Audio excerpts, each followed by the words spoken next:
Hello, it's Jane here. I am back up at the plot. It's the end of March, and as you can probably tell from the way I'm squinting, it's an absolutely beautiful sunny spring day. So I've come up. You'll know what this is like.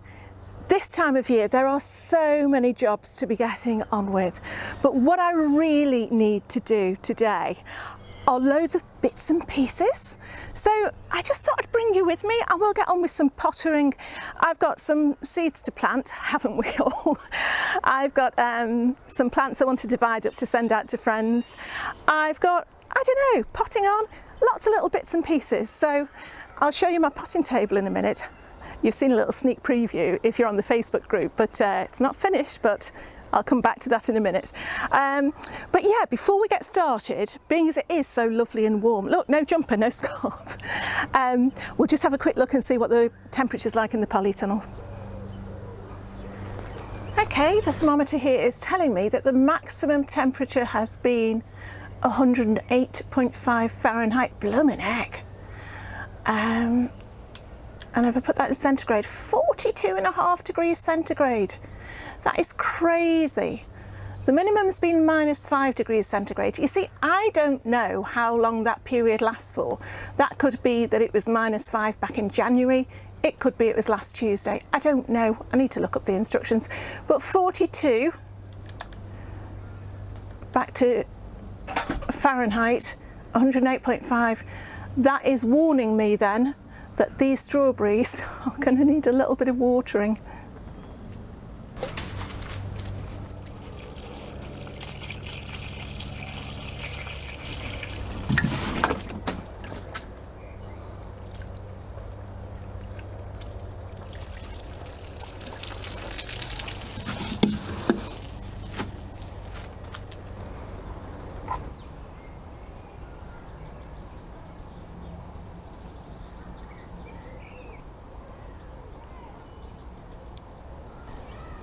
One of the things I want to get done is I want to split these Welsh onions to pass on to friends.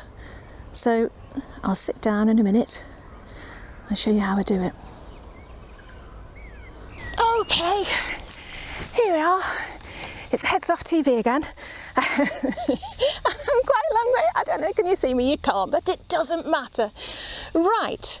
I recently had a debate with an allotment neighbour because I seem to remember putting these in before the dahlias were planted, and I was pretty sure they were Welsh onions. Now, it's so good. Let's have a look. My neighbour, okay, that's better. My neighbour says, oh, just reminded me of David Bellamy. Right, my neighbour who has grown Welsh onions for a long, long time disagreed and said, no, they're not Welsh onions because they're slightly pinkish around the stem. So I thought, well, never mind, we'll never know what they are. Doesn't matter, they're quite nice. Then, actually, that night, it was really, really strange. I don't know how much longer I can keep my neck like that. Look, my feet are going up as well. That night, somebody actually left a comment on a video from a couple of years ago where I was dividing up my Welsh onions, which were these. And so I came back up and I looked in all my pots of dead things. And in this really sad looking pot are these very, very straggly Welsh onions. Now the label, you know, I could have just stuck it in there anyway, but I put a picture of them on the Facebook group and people agreed that even though they had a pink tinge, they were still Welsh onions. So I'm going to dig them up, split them, because I'm going to be passing them on to friends. And really, I'm just going to show you how I do it. So if I can get up again, that's always a good start. I've got myself 2 pots to begin with. Okay, which I'm going to partly fill with soil. You never know, there might look the strawberries in this bed still. And partly, oh, and a strange little creature in there, I don't want that one. And partly fill with compost. And then basically, they're as easy to split as anything. They're called Welsh onions. Apparently they're not even Welsh. It comes from the German Welsh, which sounds just like Welsh. And I don't know what that means, but I think they originated from China, Japan, but they've got plenty of other names, none of which I can think of at the minute. I don't want to snap the roots too much. I'm just going to dig down deep until they come up themselves. There we go. But they're brilliant because they're like chives, they're perennial, but they're bigger. So you can use them in things, look at that, that's lifted away beautifully. Can you see that now? You can use them in things like your stir fries. The bottoms, they'll thicken up apparently to the size of a pencil. So a bit like a leek seedling, and you can use them as salad onions. So yeah, look at that, that's one of the roots. So actually, look, straight away there is a free strawberry in there. Can you see that? Can you see what I mean about the pink tinge on the roots? But I think it just makes them look nicer. Anyway, so yeah, as ever, split, pull apart, pot up. Okay, that's what they look like individually. Can you see that one? I don't know if you can. Whee! Okay, in fact, you know what I think I'm going to do? I think let's remove the strawberry, because we can give them some strawberries as well, but not in with the Welsh onions. I think there's actually a bluebell in there as well. Yep, there is. Let's take that out. There's a couple. Okay, that root was actually off one of the seemingly bluebells. So right, we're left with a much smaller clump, so I'm just going to put them all back together, to be honest. And that is a nice clump of escaping Welsh onions, which I know my friend is very keen on cooking. Well, both of them are. So hopefully, chopping up with compost, they'll be able to find a use for them.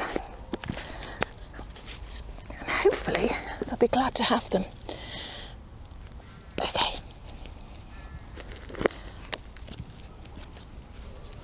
Okay, just going to do exactly the same with the other bit as well. There we go.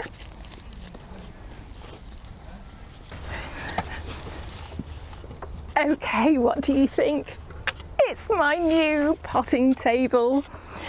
I must admit, you know, I did put a picture of it on the Facebook group, and there was a little bit of tongue-in-cheek about it, because Mike told me he was going to make me a new top for the old round table that always used to be on the patio here. And so I was just expecting, you know, a little top. And then he came home with these 6 feet long pallets. So he made the table with them. It was the ultimate behemoth in potting tables. So it has undergone a little bit of surgery. We've chopped about 6 inches off either end. But what it means now, where is the old potting table? The old table was great because I used it a lot, but I was always picking things up. You know what I mean? There wasn't that much space on it. Whereas this, it's brilliant. And on a day like today, I mean, I'm not going to believe I'm saying this in a week's time even, it's too hot to be in the greenhouse because the jobs I'm about to do, I'd usually do in there. So look at this, I've got my phone, I've got my book, I've even got my little drink. I'm all ready. These are the plants I wanted to dig up and share. As with anything, when you've dug something up or you've potted something on, it's going to sulk for a little bit, but they've had a really good drink, so they're fine. But the first things I'm going to do, I'm just going to sow a few seeds. I mean, you've seen so many seed sowing videos by now, I'm sure that you know what to do. But I must just show you these. These are called Nasturtium, and they are, of course I can't walk around to you now because I've got this great big table in the way, but I can stretch. And if you can see there, they are the most beautiful, deep, almost bluey pink that you don't expect from a nasturtium. So even though I had some nasturtiums this year, and you know, once you've actually grown them, they seed themselves everywhere. I actually bought myself some new ones. I was really pleased to see these. I'm not going to do them in there, I'm going to do them in here. So, the great thing about them as well, sorry, I've got new glasses and they keep slipping off, so just ignore my Eric Morecambe look every now and then. The good thing about these as well, and how I managed to justify it to myself, is these are, they're like a bush nasturtium. Is that right? Is that how you would say it? Apparently they're perennial, but we only grow them as annuals in this country. Let me see, where does it say? Oh, it says somewhere that they're bush nasturtiums. Anyway, as ever, there we go, jump, jump, tamp, tamp, tamp, tamp. Shake, shake, shake. I've given the compost, which is very, very lumpy, I've given it a good run through with my fingers, hands like that, and I've put some vermiculite in. Like I said before, all it does is just helps with the drainage, and your seedlings aren't going to be in these containers permanently. Oh, they're big seeds now, can you see those? Oh, they're quite big, they're like little snails. So it doesn't matter, you know, I'm not worried about them getting enough nutrition. They'll have enough nutrition in this compost to see them to seedling size. How many shall I do? Let's see how many I've got. I'm just going to fill the tray. So yeah, oh, it's a bit wobbly. I'm going to have to take it back to the manufacturer.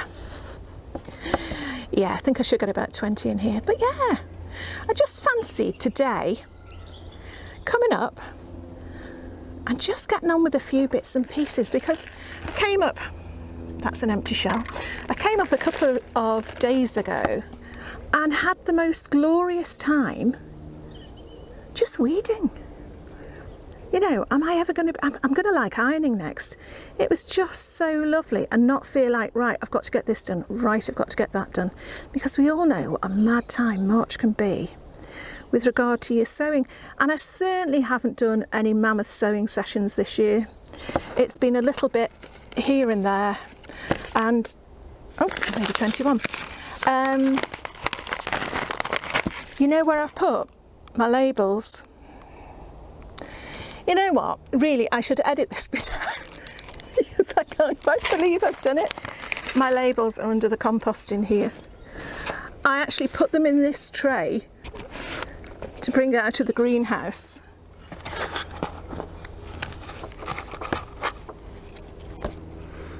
Now I need to go and get a pencil.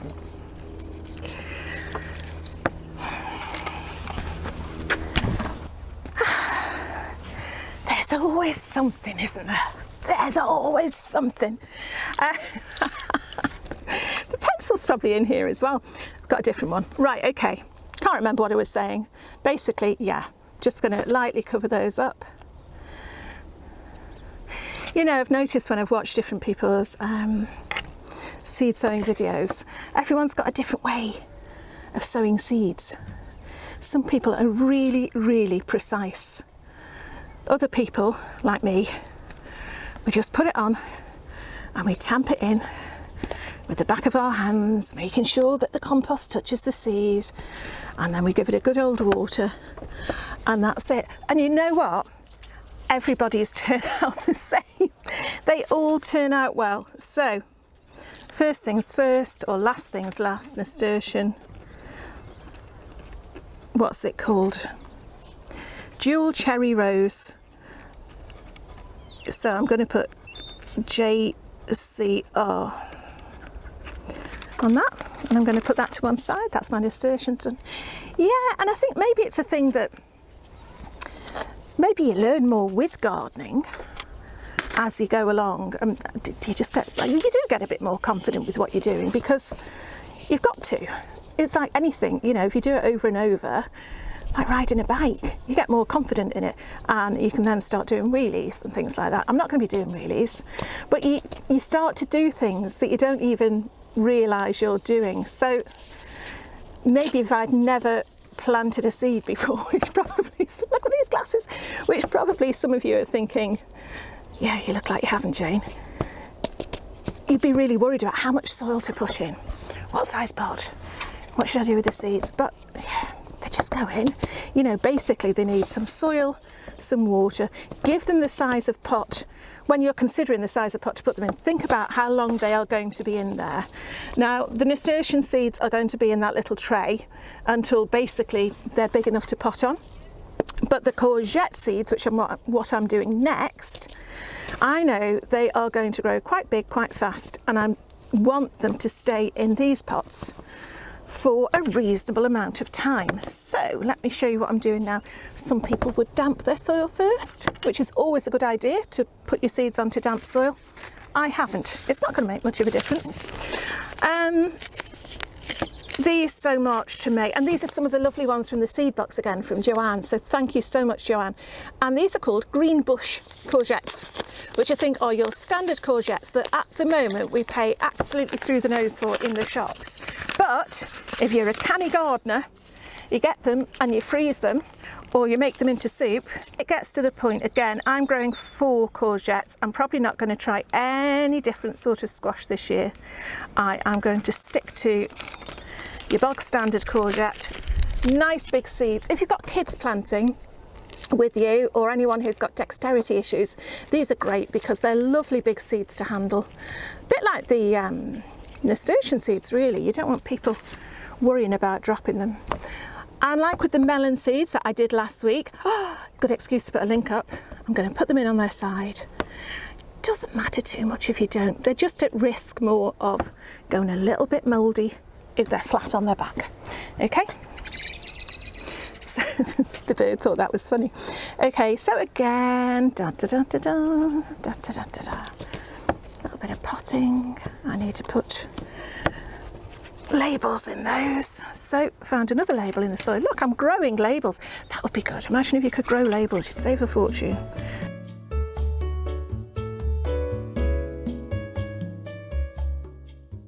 But what I would normally do is have some sort of tray full of water so that as soon as they were potted on or sown, they could go into some water, but they'll go in soon enough. They'll be okay. Last thing I'm going to do is some potting on, because, I'm going to harp on a bit in a minute, you know what I'm like.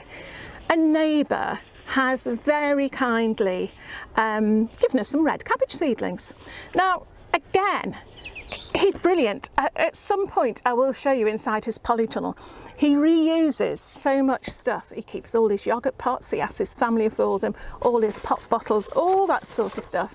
And so for him, he's not worried about going and not being able to sow his seed because, that sounds bad, sow his seed because he hasn't got new pots. He just uses what he's got to hand. And in this case, it's a oat porridge pot. So I'm going to use that.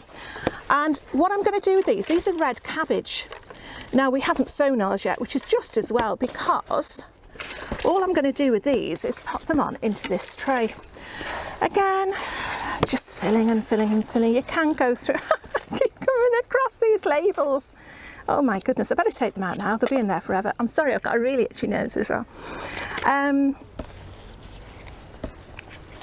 When I first started serious allotment gardening, I was looking at all the beautiful tools you can get for managing to get just the right amount of soil in your pot, managing to tamp it down to the right level, all this sort of thing. And really, the best piece of equipment that you can have are your hands. Or I find that anyway. If you find something else is more useful than your hands, do let me know in the comments below. Red cabbage, that's all it says, red cabbage.